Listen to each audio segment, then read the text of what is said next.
हाँ तो मेरे बच्चों, क्या हाल चाल। उम्मीद करता हूँ आप सब अच्छे होंगे, मस्त होंगे, बेहतर होंगे और आप सभी की पढ़ाई बेहतर चल रही होगी। आज मेरा थोड़ा सा स्वास्थ्य सही नहीं है, बोलने में सक्षम नहीं हूँ।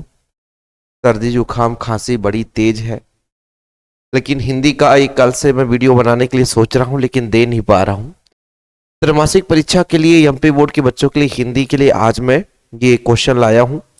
जो बच्चे एमपी बोर्ड से हैं वो हिंदी के इन प्रश्नों को तैयार कर लेंगे त्रैमासिक परीक्षा के लिए, और यही प्रश्न आपको हाफ ईयरली में देखने को मिलेंगे और आपको बोर्ड एग्जाम तक के लिए हेल्पफुल रहेंगे। तो जितने क्वेश्चन आज मैं करा रहा हूं, इन प्रश्नों को आप लोग तैयार कर लेना। अब कुछ बच्चे कहते हैं कि सर सोल्यूशन भी कराइए, तो सोल्यूशन आप लोग हमारे नोट्स में भी प्राप्त कर सकते हो, क्योंकि चैप्टर वाइज हमारे नोट्स हैं। साथ में प्यारे बच्चों, जो इंपॉर्टेंट नोट्स होते हैं बोर्ड एग्जाम के लिए, जिसमें केवल इंपॉर्टेंट रहता है, वो सारा चीज उसमें ऐड रहता है। तो यदि कोई बच्चा चाहता है कि सर हमें नोट्स चाहिए, तो ये कॉन्टेक्ट नंबर लिखा हुआ है हिंदी का, मात्र 100 रुपये लगेंगे बच्चों। आल चैप्टर के नोट्स रहेंगे, है ना, पूरा। और इम्पोर्टेंट क्वेश्चन ऑब्जेक्टिव, मात्र ऑब्जेक्टिव में बता दूं आपको, हाँ बोर्ड एग्जाम के लिए काम करेगा वो, क्योंकि अभी तो भाई सब मिक्स है उसमें, तो बोर्ड एग्जाम के लिए काम करेगा।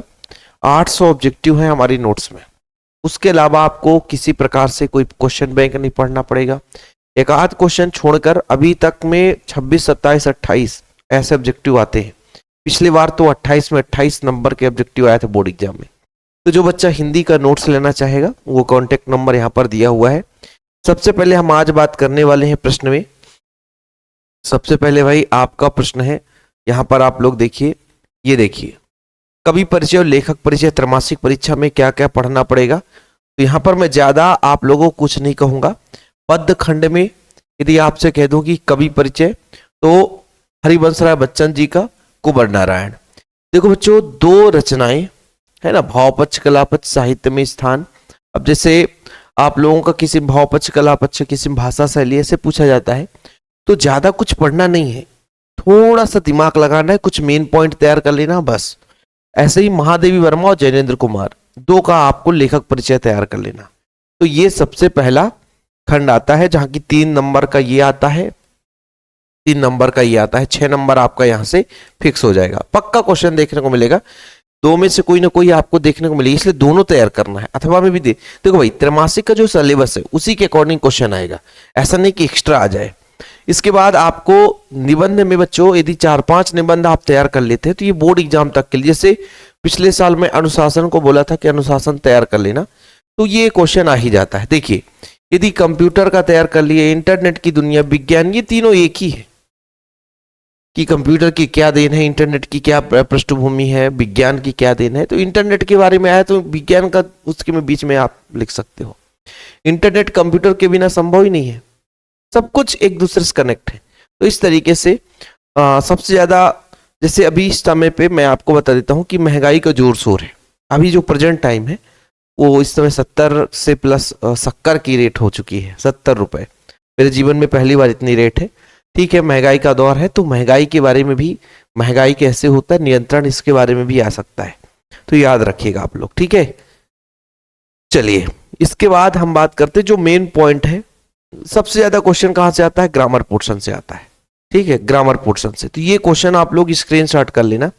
मैं ज्यादा नहीं कहूंगा कि बोलता रहूं, जैसे नई कविता की 2 कवि, उनकी एक रचना, प्रगतिवाद के 2 कवियों के नाम एक रचना, ओज गुण, ये भी यही क्वेश्चन, विरोधाभास अलंकार, सोरठा छंद, निबंध किसे कहते हैं, राजभाषा किसे कहते हैं, कोई 2 राजभाषा, लोकोक्ति किसे कहते हैं, उदाहरण, 2 महाकाव्य और उनकी रचनाकारों के नाम। देखो, खंड काव्य, महाकाव्य किसे कहते हैं, 2 रचनाकार, 2 विशेषताएं आपको याद रहना चाहिए, ठीक है।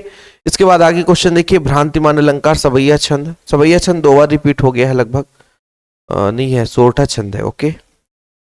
नाउ चलिए, कहानी उपन्यास में अंतर, रेखाचित्र संस्मरण में अंतर, तकनीकी शब्द से क्या तात्पर्य है, प्रिंट माध्यम क्या है, विशेष लेखन, प्रमुख क्षेत्रों के बारे में समझाइए, छायावाद की परिभाषा, 2 विशेषताएं, प्रयोगवाद के प्रवर्तक का नाम, है ना, खंड काव्य महाकाव्य में अंतर, वीर रस किसे कहते हैं, आत्मकथा जीवनी में 2 अंतर।